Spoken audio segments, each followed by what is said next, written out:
The next person I would like to introduce, she is the owner of Echinacea Natural Foods in Bradley. She's concerned about people's health and what they're eating. I'd like to introduce Miss Pamela Wingert.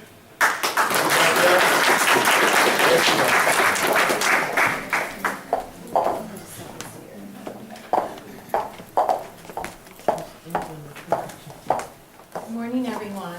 Good morning. Thank you for inviting me. So, how many have been to our store, Echinacea Natural Foods? Okay, so some in the room. For those that don't know where we're at, we're off of Route 50. So if you're heading towards Lowe's, we're the light before Lowe's. We've been in the community for 45 years. My husband's parents opened it in 1970. They both passed away before he was 18 years old, so he's been running it since he was 18 years old. I kind of married into it, so I didn't know anything about the health food industry.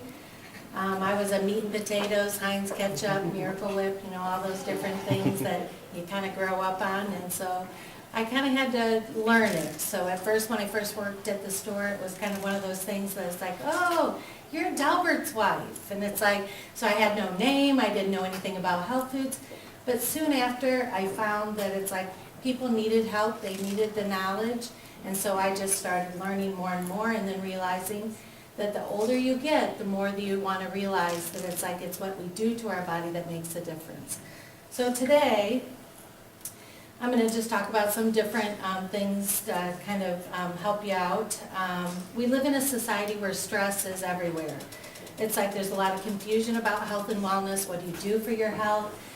So today I'm going to tell you the importance of preventative health care. We're going to go over 7 steps of optimal health and then some natural choices to be able to boost your immune system for the winter. Let's talk about bioindividuality.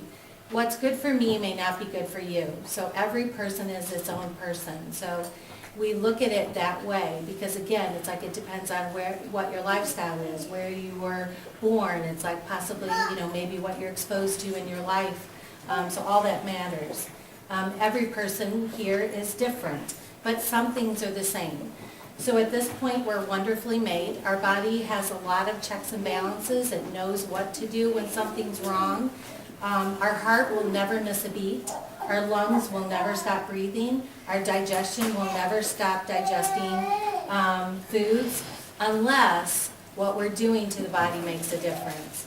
So how we perform matters what we do to it daily. So if you're eating Big Macs and fries and you're eating pancakes and fried chicken and all these other things, it's like you're going to make an impact on the body. Our body wasn't made to be able to take in all those different kinds of things. Now, does it mean that you can never have them? No. You get a get-together, you have a family outing.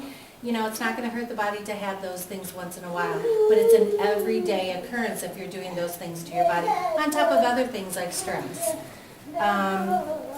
We need to understand that the body, every 3 to 4 days, we gain a whole new lining in our intestinal tract. Every 30 days, our skin totally renews itself. And every 6 weeks, our liver can totally regenerate itself. So if we have that capability in our body, then that means what we're doing to our body on a daily basis can alter how this is done in every day. So an ounce of prevention is a pound of cure. Taking responsibility for your life, it's not just about the food that we put in. It is totally mind, body, and spirit. You cannot heal without all 3. So primary food is probably the most important thing that I can tell you, and it's not what's on the plate. So it's not what you are putting always into the body. It's about relationships. It's about spiritual work. It's about fulfilling careers. You can fill your soul, but you can't satisfy your hunger for life if you don't have all of those things in order. Health is like money. We never have a true idea of its value till we lose it. I'm sure everyone in this room knows somebody that has cancer or that someone has, a debilitating disease, and it's like, and you wonder, it's like, how did they get it? It's like some of it could be genetics. But at this point, I can tell you that it does matter how we think, how we breathe, and what we do to our body on a regular basis. So it's all about priorities. Where is your priority? If I asked you a question today to pick the top 3 things that were the most important to you, what would be number 1? Some of us might say my family. Some of us might say my career. But some of us might say God, which I do believe that God is the most important. But if we don't pay attention to ourselves, we are not going to be there for those that are around us either. So we have to pay attention to our health. Let food be thy medicine, and medicine be thy food. That was Hippocrates. So again, it's like medicine can be food. What stresses the immune system? Well, number one, sleep. If you're not getting enough sleep, it's like basically your immune system can't function correctly. If you're eating way too much sugar, and sugar is not just sugar like a Snickers bar or ice cream. Sugar can be in the form of pastas and breads, because those are your carbohydrates. So they're high in sugar, and if you're not burning them, then they're going to absorb in the body like fat. So don't think of sugar just as a Snickers. Exercise, keeping moving. It's like we can't just lay dormant, we can't just sit on our couch and watch TV every day and expect our body to work, properly. Stress, that's probably the number one thing in this room, and I never wanted to believe that that could be like the number one cause of disease, but I really believe that the stress that we're under in this economy and what's going on in our world around us can really affect us on a daily basis. Lack of hydration. You need to drink water. Your body's 60% water, so if you're not drinking enough water, your body's not going to be able to do what it needs to do to help the rest of it. What are some of the choices that I could choose for my immune system? Number one should be vitamin D. Everyone in this room should, actually, I always recommend that you be tested for vitamin D levels. African Americans definitely are low in vitamin D. But beyond that, 90% I think of Americans in general are low in it. It is 17 cancers have been linked to vitamin D deficiency. It is part of your immune system. It's fatigue, it's depression, it's tiredness, it's headaches. So without vitamin D, your body can't have a strong immune system. So think about getting it tested or just take it through the winter, because that's when we need most of it. Your vitamin D is your sunshine vitamin, so it's our happy hormone. It makes you feel happy. So definitely check out, that. Elderberry. Elderberry is one of those plants that's been used for thousands of years in medicinal benefits. Studies have shown that it does improve the immune system. It's really good for thinning the mucus.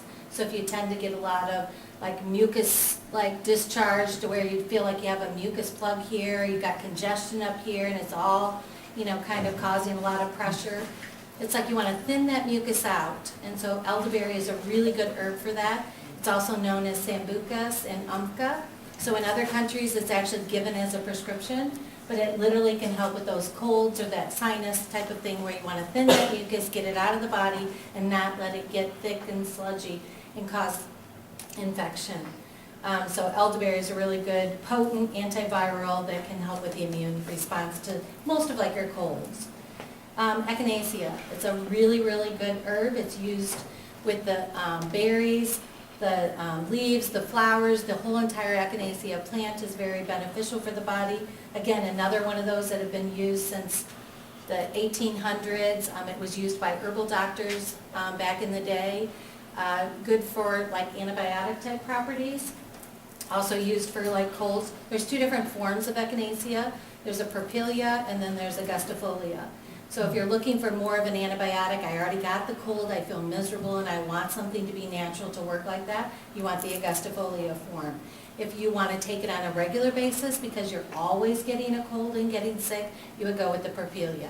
That's more meant to be used long term. So again, not something that you'd want to take every day, but you could use it when you're actually sick. Bee propolis. Comes from the bees.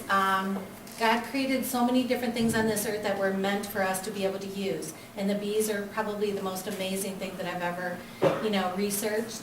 They make a propolis, which is made up of resin from the pine trees and the evergreen trees. They use the wax flakes and the pollen to build up a wall in the hives to be able to keep viruses and bacteria from getting in the hive and killing the queen bee. So think of it in terms that if I was taking that internally, I'm going to build up a wall that nothing can get through. So very amazing research has been done to show its antibiotic type properties, antiviral, and just a great product to actually get into your system. It protects you, so just like they protect the hive, it's like basically the same way. Oregano oil, probably one of the most important oils for respiratory tract. It's really helpful in helping with bronchitis.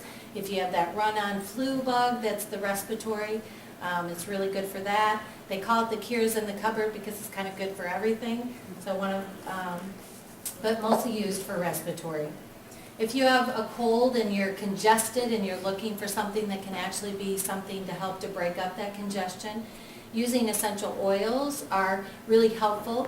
A way to use them, a couple different ways, would be to boil some water on the stove, take it off the heat, add some essential oils like, for instance, peppermint, eucalyptus, oregano.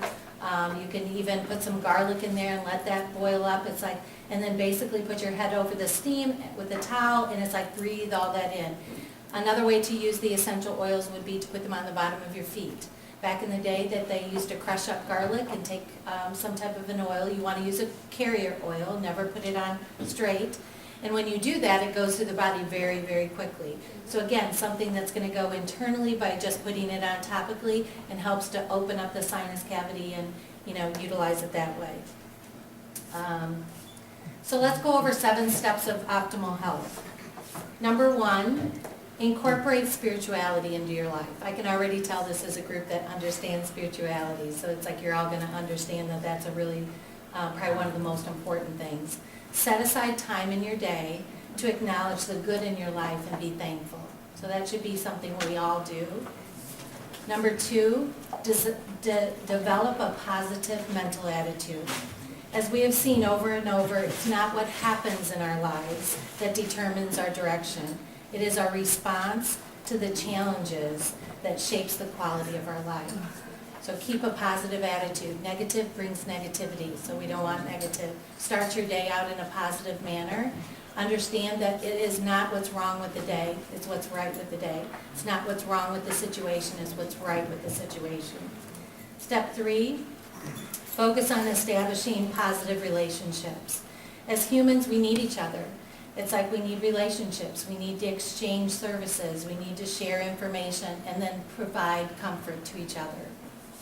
Number 4, follow a healthy lifestyle.